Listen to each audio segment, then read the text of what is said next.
Well, Central Texans are setting the table, preparing to celebrate Thanksgiving with family and friends.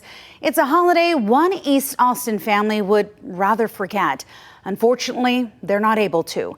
In our KVUE Crime Files, the unsolved murder of Stephen Arevalo, whose sister recalls to us the moment she learned he had been murdered. I was actually driving in from Dallas to have Thanksgiving at my mom's house. When I got there, I saw the yellow tape, and he said, "Your mom's fine. She's at the police station, but your brother, Stephen, has been killed." Sorry. The news shocked Sarah Lee and her entire family.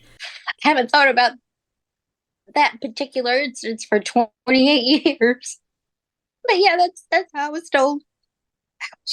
It was 6 a.m. Thanksgiving morning in 1995 when their uncle made the gruesome discovery. He got up to make his coffee. He noticed that the screen door was open, and he found Stephen on the steps unresponsive.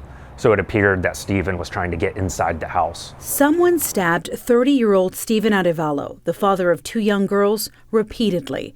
Investigators believe it happened in a shed where he often hung out, which was right behind his mother's house on East 6th Street. Just hours before that, Arevalo went out for a couple of drinks. They dropped him off at my mom's house, and my brother and my cousin said goodbye, see you tomorrow. After that, no one knows what happened.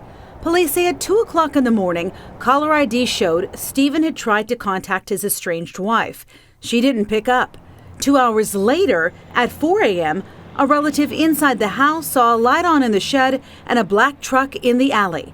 Shortly afterwards, police believe that is when Stephen Arevalo was killed, sometime between the hours of 4 and 6 a.m. We still have gaps in, after he was dropped off, there's a couple hours that we don't know really what happened or who was in that black truck, or even if that black truck's related to this. It's an alley that people go up and down all the time. Police don't have a motive, and detectives and family disagree on what it could be. We believe it may be a robbery. His personal items that he normally kept in his pocket, like his ID and stuff, were on the shed floor. It wasn't a robbery. Nothing was missing. The stereo they took was an old beat-up stereo with no monetary value. With no real leads, the Arevalos have no closure, no peace.